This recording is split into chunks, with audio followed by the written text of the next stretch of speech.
How do you deal with the emotional and mental difficulties of coming back to work? Your self-confidence is at the lowest. You feel that a lot of other people are better than you. They're more capable. I think a lot of those skeletons are in your mind, and it's for us to overcome that. There's no harm in asking questions. No question is silly. You should just be brave to ask what you don't know.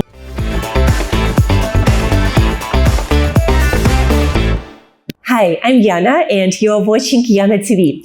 Today in our studio we have Niloufer Jamal and we are going to talk about mom returning to work. The topic I find is so important because there are so women who actually would love to return to workplace after motherhood. And I would love to hear your story about this. So maybe we begin by where you were born. Yes, so my beginnings were in the south of India. I was born in Chennai and my parents were in the tea gardens. So we were whisked off to boarding school at a very young age. I've been in Lawrence School, Lovedale from the age of 4. And I think a lot of the resilience that you see in me is because of my early years in the boarding school. After that, we moved to the city, which was Bangalore. I got married there. We started a family. I was working with a company called Lufthansa, the airline. We kind of had the world to explore because we were traveling, and it was a wonderful career. Started as a management trainee and then 10 years just whizzed by. And then my husband decided to take a job in Dubai.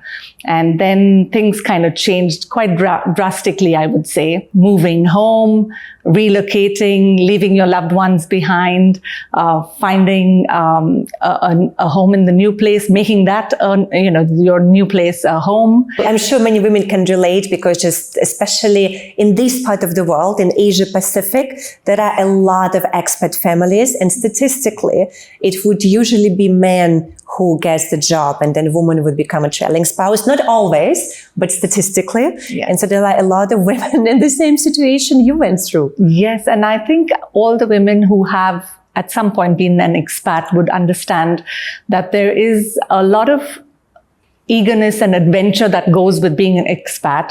But at the same time, there is a lot of emotional derailment, because you'll miss your family, you leave your loved ones behind, you miss, special occasions, you leave your safety or support network, and then you're kind of starting afresh. And you have to carve a niche for yourself when you go into a new country. People don't know you. You're starting to make friends. You don't have the work that you used to have. So it's a total different environment. And as much as there's a lot of learning as well and, adventure that comes along with it, it's a lot of adaptability as well. And I think you have to really be resilient as, being an expat because there's so many challenges. You've got to look at the bright side of things couple of times, when the move happens, but yeah, you survive. How was your life in Dubai? Oh, Dubai was glorious. At that time when I moved, I had my older son who was just a little over a year old. So handful. Exploring Dubai was easy because language wasn't a problem. Very similar to India, not too far from home. The weather and, those kind of things were things that we need to get used to. Making friendships were easy because Dubai already has a big expat population. And I think really for me, Dubai was an easy to settle into. However, some challenges that I faced was my husband was traveling a lot. So you kind of feel like a single mom, kind of managing everything, juggling, between home, the kids, when they're sick. So those challenges are hard to kind of cope by yourself. And I think at that point, your support network really becomes your friend. So it takes time to make them, but you lean on them a lot because they really become your family. What was the biggest challenge you feel from your time in Dubai? Being in this situation, an expat wife? Switching from being in a job to having no job, or rather choosing not to work because I was a trailing spouse at that time. And apart from that, I think for me, the challenge really was adapting to the new city. I think all the expats who have moved countries would understand that it takes at least 6 to 8 months. You need to be patient. You need to be resilient. You need to take up the challenges. And it's not just always grim. There are a lot of positives as well. You kind of, have a lot to explore. You kind of come across many people with different cultures. It's a mixed bag, but we've had a wonderful 5 years in Dubai, and then we moved to Singapore. Why did you move to Singapore? Well, that's again following my husband, right? And in fact, when I moved to Dubai, I just had the first baby. And at that time, I thought, okay, now that I don't have work, let me focus on my family. And I had my second son. And at that point, I thought, okay, once they started going to nursery, I had a little bit more freedom. And I thought, okay, let me just get to look out for another job opportunity. And then the move to Singapore happened, and then we moved to Singapore. And it's all over again, right? You're settling in, packing up boxes, unpacking boxes. And this time I had 3 children, all under 5, moving home. And traveling husband. And a traveling husband. But Singapore and Dubai are very common, and they have a lot of similarities. From my home country are 3.5 hours a flight away. So that was one. There's really no extreme weather conditions in both. Both have a fairly large expat population. They have great schools, a variety of entertainment, a variety of things to explore in the city. So there are a lot of similarities between both. But I think for us, the main grounding factor was that it's a little bit more grounded when compared to Dubai. I felt that having kids under the age of 5, I thought they should be brought up in an environment that is a little bit more grounded, not very flashy, and they kind of dream of the Ferraris and, that's the life. But no. Even though there are plenty of Ferraris in Singapore and Lamborghinis and everything else. Yes, they're very similar. That's what I said, a bubble in both cities, yes. But Singapore has been wonderful to us. And when you move, you don't think of the years, but they just pass you by. And it's been 12 years since we've been here. And after you had your 3 children, then at some point you decided that you want to go back to work. Yes. Right? And so kind of the topic of our conversation today, because it's not easy in so many ways. Absolutely. However, we probably could say that out of all countries, this is what I want to hear your opinion on and just your own experience. I find probably for working mom to do it in Singapore is definitely much easier than maybe, let's say, to do it, I don't know, in Europe or in America or in Australia, maybe in India, I don't know, just because there is much more support here. How do you feel about it? Yes, you're absolutely right when you say that it's a lot more easy to transition back into work, only because you have the support, you have domestic help available, you have great schools, the kids are in school pretty much most of the day. It's smaller in the sense of, travel is not too large, safer. Kids can take the public transport. So I think there is a lot of ease, kind of giving them the liberty as well, even at a young age, to get that independence to travel and for you to also focus on career or put your foot back in. And that's what happened to me. And I think for me, I stumbled back into the workforce thinking that I should look at a job when my kids were a little bit older. And I thought, I have the freedom back. They come back from school after their activities by 4, so pretty much have the whole day to myself. So why not look at going back into work? And then COVID hit, and there was, my house was buzzing because the kids were working for, online school. The husband was back home, no travel. And I was like, I can't get a job or even look for one in this situation. How am I going to cope, And then, we thought COVID would go away in 2 or 3 months. And then we realized that it was going to stay. And I think some, experiences of having COVID was positive for me, only because, with the small number of people we could meet, we actually interacted with our guests. And I remember one of our friends, very dear friends, had a family over, and we were at their home for dinner, and we were just talking, pleasantries and, exchanging introductions. And then I said, I'm also looking for a job. And we got chatting on that. And I feel like one piece of conversation led to another, and then we decided to reconnect after that dinner and, talk more in detail. And I would like to maybe share this specifically with all the working moms, that it's really important to reach out to your network.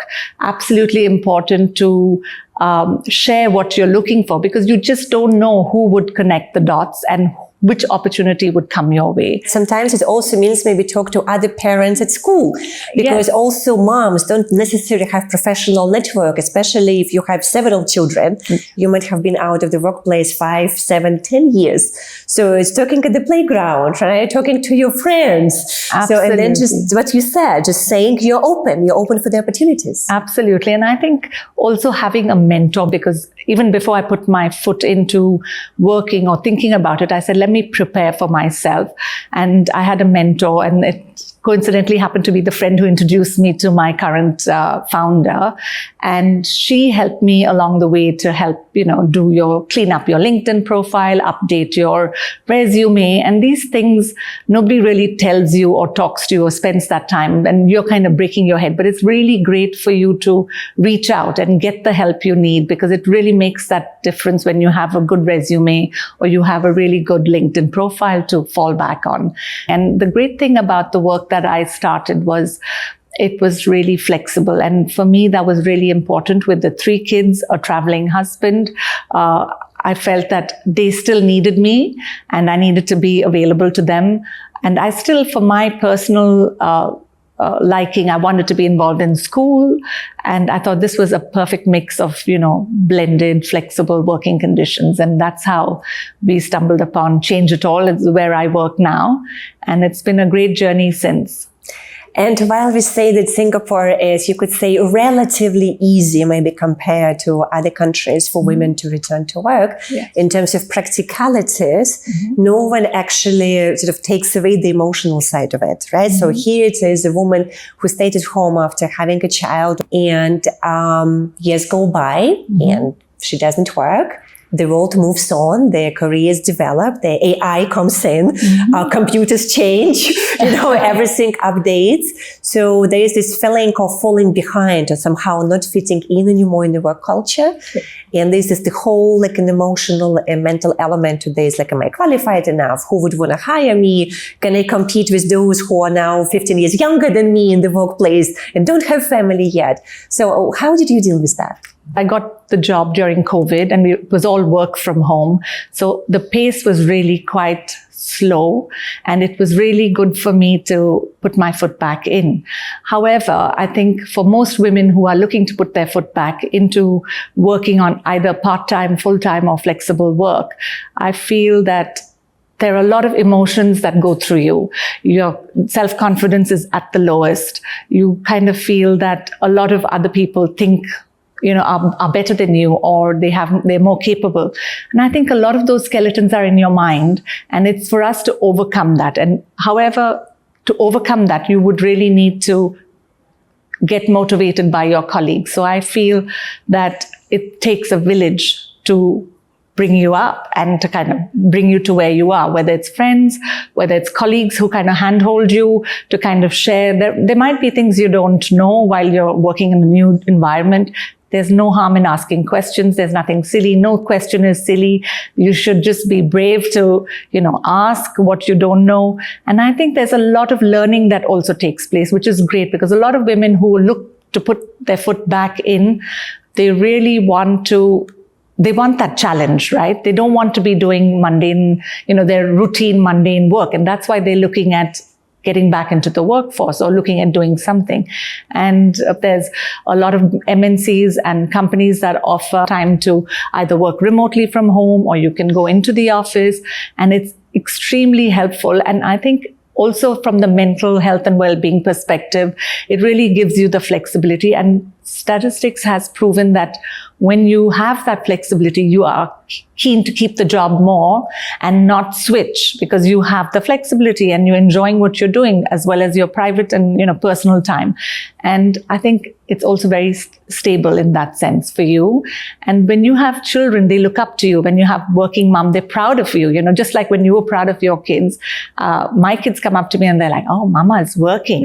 So it's a proud moment. It's a big deal. Yes. I love that. And I just also would love to offer here perspective, because exactly to kind of open up what you just said, that often women who have children feel that their self-confidence is very low because they compare themselves to others, often compared to men, and feel that maybe men would be a bit more self-confident in whatever area it is.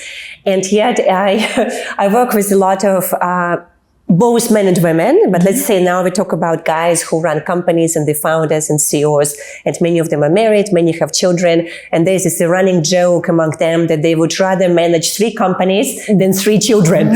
So there is a lot of respect for a person who is actually to do it at home. Again, statistically, it would usually be a woman, doesn't have to be, but usually it is. And it is just kind of my message to women out there that actually you being a mom and taking care of children and being able to manage them, dealing with the fights, it's conflict resolution, right? Calming them emotionally, it's an emotional intelligence. Your understanding, your empathy, your inclusion, your diversity. I mean, everything that pretty much creates a modern leader. So to me, actually, mothers are very qualified to be in the workplace. I totally second that. And I think a lot of MNCs and companies and organizations, they are definitely looking at back to work moms. They have, I'm sure all of you have heard internships, but they have returnships, which is really, I like that. Yes, which is really mums coming back to work or coming back for a second career stint. And they all feel that they come back with multitasking skills because they're just so used to doing that. It's second nature to them. And a lot of them are great team players, and they do want women back into the workforce. So I think the onus is on the women who are looking at these opportunities, because there are a lot of opportunities there. And it's just a matter of tapping into them, whether it's returnships that the companies are offering, whether you want to ride the wave on the gig economy, because that's a big one too. And even though you have taken a gap, you can climb the ladder very quickly. It's just a matter of getting back into the swing of things. And there's no turning back. I love that, Niloufer. Maybe the final question for today. When you look at your children, do you have boys or girls? I have 2 boys and then a daughter. Okay, so you have 2 boys and a daughter. If there was something you would like to say actually to your kids and everyone probably about their age, they're teenagers, right now, especially maybe about going into the workplace, because it's a new generation, things are changing, we're all brought up differently. I mean, you brought up in India, now they brought up between Dubai and Singapore. So if there was one message you would like to share, what would you say? Well, I would say to the younger generation, a lot of them have, especially with the kind of education and the exposure, they've been very lucky to have that exposure. And for them to be able to give back, whether it's in the form of giving back to society, whether it's, whatever they do in life, they should give their 100%. And I think that's probably the message I would give my kids as well, because I feel with what you see in terms of, there's this instant gratification that everybody talks about. They kind of get in a lot of people in the workforce, because I work with a lot of HR folks, and they are all a bit worried about bringing this generation into the workforce because it's they may not stay long. So I think they would be a generation that would do multiple things, which is great. You can be a jack of all, but whatever they do, I think you need to give it your 100%. Thank you so much. Thank you for joining us today. And that was Niloufer Jamal on YanaTV, and we talk about women returning to work after motherhood. A very important conversation, and I hope that this episode inspired you to take actions. If you feel that you are the one who is right now in this situation, be brave, be courageous, ask for help, and look for the opportunities. I'm sure that the world needs your gift. And we are very grateful to Muse Studio for hosting YanaTV. Remember to support us by subscribing and sharing, and I would love to hear from you in the comments. See you next time.